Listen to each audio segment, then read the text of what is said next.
Part 3. The primary goal of value investors is to avoid losing money. Markets exist because of differences of opinion among investors. To be a value investor, you must buy at a discount from underlying value. While a great many methods of business valuation exist, there are only 3 that I find useful. The first is an analysis of going concern value, known as net present value, NPV, analysis. NPV is the discounted value of all future cash flows that a business is expected to generate.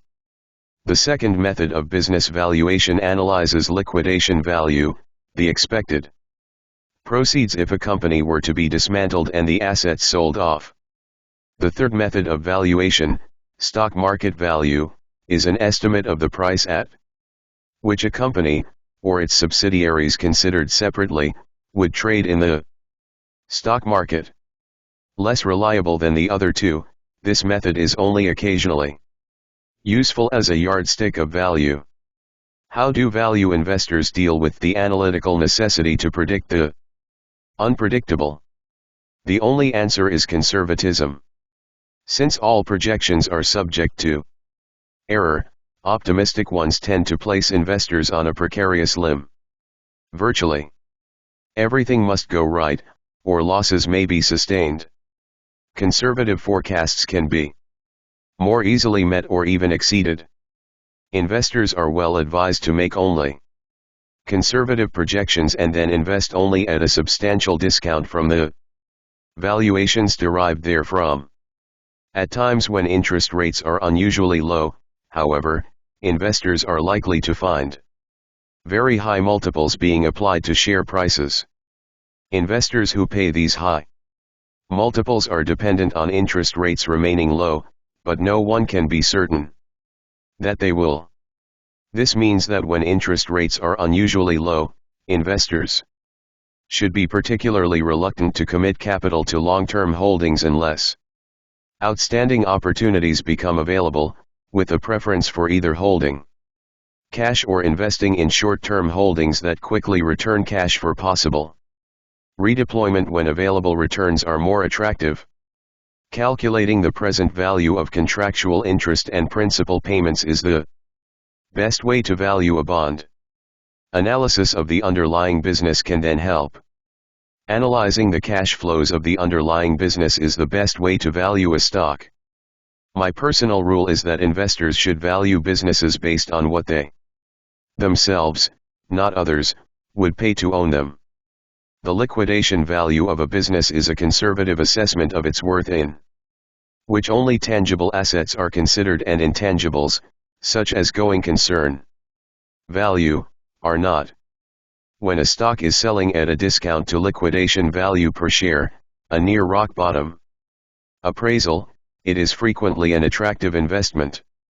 The assets of a company are typically worth more as part of a going concern than in liquidation, so liquidation value is generally a worst-case assessment. Even when a company has little ongoing business value, investors who buy at a price below net working capital are protected by the approximate liquidation value of current assets alone. As long as working capital is not overstated and operations are not rapidly consuming cash, a company could liquidate its assets, extinguish all its liabilities, and still distribute proceeds in excess of the market price to investors. Value: investors who buy at a price below net working capital are protected by the approximate. A corporate liquidation typically connotes business failure, but ironically, it may correspond with investment success. The reason is that the liquidation or breakup of a company is a catalyst for the realization of underlying business value.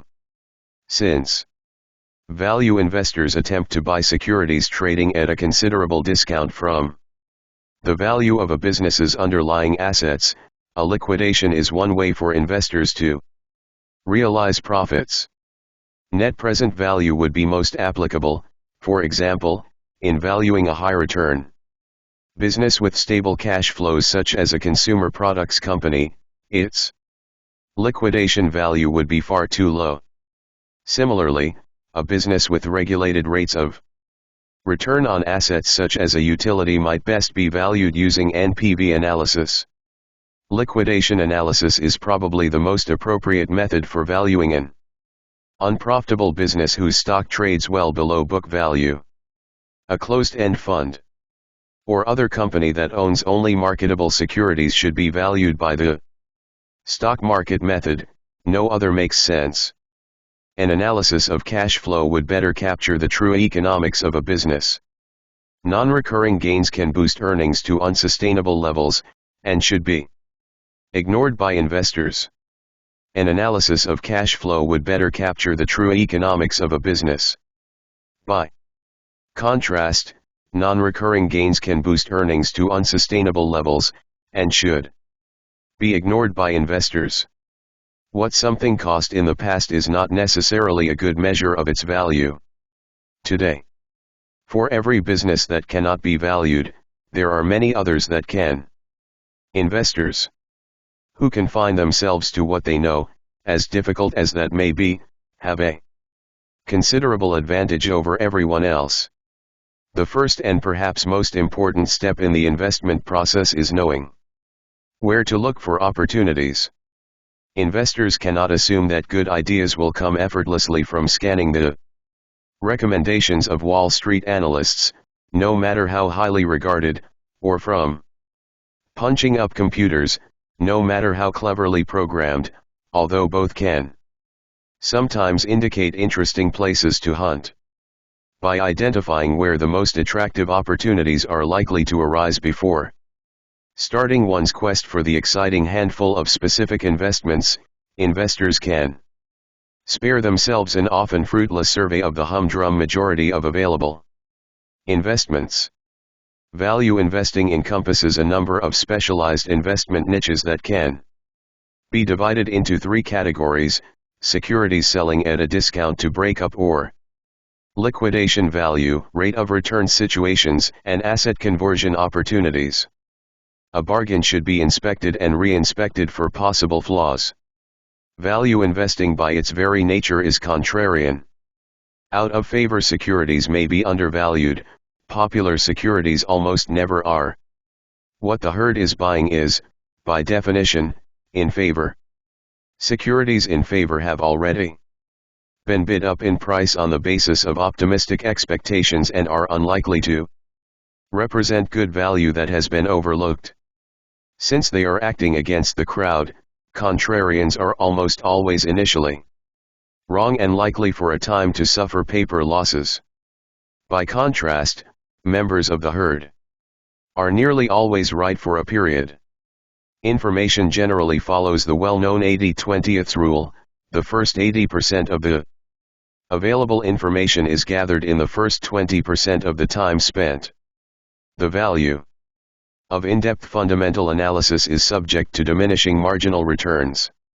The time other investors spend delving into the last unanswered detail may cost them the chance to buy in at prices so low that they offer a margin of safety despite the incomplete information. The presence of a catalyst serves to reduce risk. If the gap between price and underlying value is likely to be closed quickly, the probability of losing money due to market fluctuations or adverse business developments is reduced. Companies get into financial trouble for at least one of three reasons: operating problems, legal problems, and/or financial problems. An investor's portfolio management responsibilities include maintaining appropriate diversification, making hedging decisions, and managing portfolio cash flow and liquidity. All investors must come to terms with the relentless continuity of the investment process. Although specific investments have a beginning and an end, portfolio management goes on forever. Since no investor is infallible and no investment is perfect, there is considerable merit in being able to change one's mind. When investors do not demand compensation for bearing ill liquidity, they almost always come to regret it. Because the opportunity cost of ill liquidity is high, no investment portfolio should be completely illiquid either. Most portfolios should maintain a balance, opting for greater illiquidity when the market compensates investors well for bearing it. When your portfolio is completely in cash, there is no risk of loss. There is also, however, no possibility of earning a high return. Investing is in some ways an endless process of managing liquidity.